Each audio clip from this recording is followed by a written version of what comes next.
Hello, dear friends. I was going to take a break from my article today, but an updated report from Cobra just came out. Opinion piece. A new world is being born.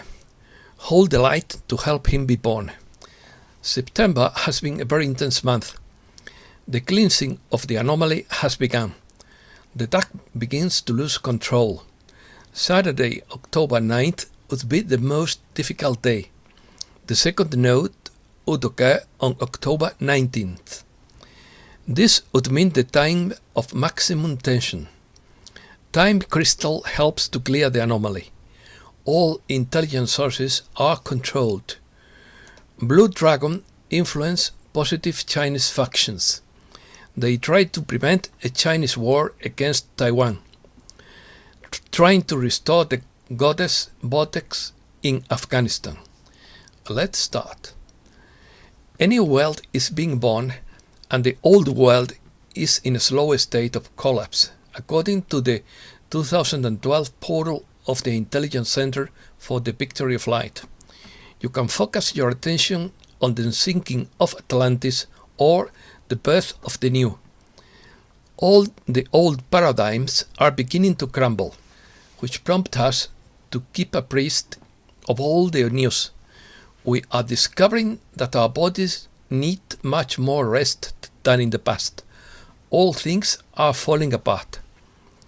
There is a lot going on behind the scenes, but the Cobra contactee cannot say much for security reasons. However, he has revealed as much as he can. September has been a very intense month. The forces of light have successfully abated 3 different dangerous planetary situations that could have had quite serious consequences. The High Frequency Active Aurora Research Program, HARP, in Alaska could affect the planet, according to an article published in a Russian military journal. Some scientists say that a group of military personnel using the geophysical weapon could bring an entire country's economy to its knees in a few years, and no one would understand a thing. The most dangerous thing would be that even the developers couldn't say with certainty what would happen to the planet and how the ionosphere will react to the attack with these beams if the system is switched to full power. Tipping point. The turning point of September 18th was better than expected, and the cleanup of the subquantum physical anomaly has begun. Since September 18th, the dark forces are beginning to lose control over the physical plane, and every negative scenario they trigger usually backfires with more and more people waking up, leading to the dark forces losing ever more power. The elimination of the subquantum anomaly also means that the forces of light are finally beginning to solve the problem of toplet bombs, isolating their effective radius of production in so-called collapsed space-time bubbles. The Google-created time crystal is creating the first completely non-entropic domain on the surface of the planet that defies the second law of thermodynamics. This is helping the forces of light to eliminate the main anomaly, although that wouldn't be Google's intention. The Molnir quantum cannons are clearing the primary anomaly quite effectively and have begun to emit traces of perfect life and divine plan into the quantum field around the surface of the planet. With those emissions, they especially target the quantum fluctuation resonators, and people who process those devices receive a constant flow of updates of the perfect plan for their life from the forces of light into the quantum field around them. Maximum tension. There are still some potentially challenging scenarios that cluster around 2 timeline nodes. The first of these occurs at the time of the exact square Eris and Pluto on October 9th at 4 a.m. GMT, which means just about the most difficult time for the forces of light during this entire period. A flower of life meditation at that time would be very beneficial for those who feel guided. The second timeline node occurs at the time of the heliocentric exact Saturn-Uranus square on October 19th at 15:13 UTC, with exact Algira-Rigel conjunction and happening within 24 hours of that. Chaos is a Kuiper belt object that astrologically signifies the manifestation of a primary anomaly of quantum and subquantum potential to reality. This practically signifies the moment of maximum tension in the entire solar system that would lead to the beginning of the final resolution of the Rigelian darkness that invaded this solar system in 1996. You can also do the Flower of Life meditation at that time if you feel guided.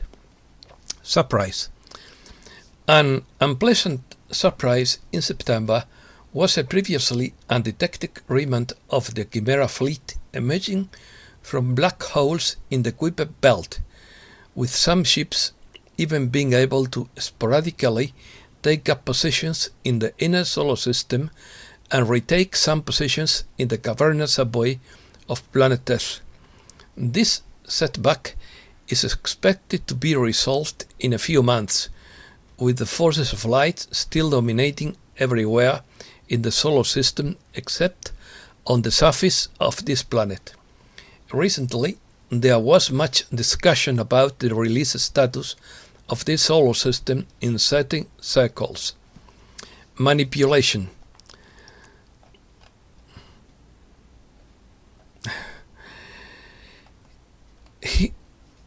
Here it is good to know that all sources of intelligence on the surface of the planet have been implanted and mind-controlled since 1996, and therefore cannot have a complete picture of the situation. The more they have worked on themselves and cleared their past programming, the more reliable their intelligence is. Many of these sources of information are well-meaning people, and instead of arguing about who is right and who is wrong, we can all together create a clearer picture of what is really going on. Also, it is very biased and compartmentalized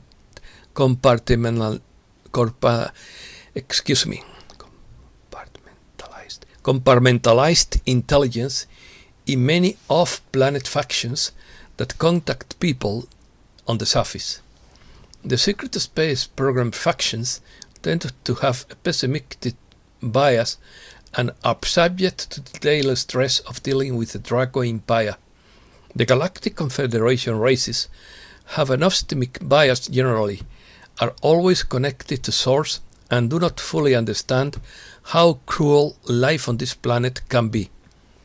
Here I need only add that there is no such thing as so-called Prime Directive, and it was never part of Galactic Federation policy, and is actually an Archon mind program.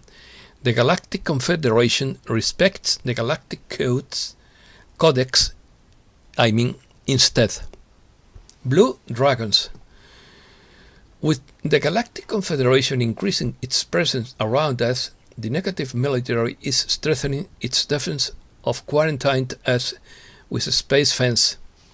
Although the Jesuits are using the bad Chinese to implement tyranny, the Blue Dragons are quite effective in influencing the positive Chinese factions to begin planning the construction of mile-long spaceships.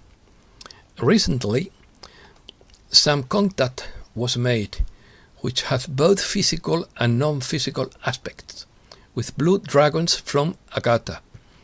They have reported that they live in an extensive network of subway bases beneath mainland China, which are connected with very high-speed trains. They practice an advanced form of Taoism as a spiritual discipline and are deeply spiritual people. They sometimes gain access to the surface and influence some key CCP politicians. They are doing everything in their power to prevent a war between China and Taiwan. They have also communicated that people on the surface who feel a connection with the blue dragons of Agatha may try to make contact in meditation or in dreams. Afghanistan. Goddess energy has been extremely neglected on the surface of the planet and needs to be restored. There is a certain top secret group that is working behind the scenes, trying to restore the goddess vortex in Afghanistan that collapsed in August. This group is called the Sarmon Brotherhood. The exact location of the Afghanistan goddess vortex must remain veiled, but it is somewhere in the province of Nuristan, land of the enlightened. Also, the Congo vortex near Lake Kivu is in a serious state of collapse, and a certain negative occult group connected with dark forces is conducting real witch hunts here. Victory of light. Thanks a lot, dear friends.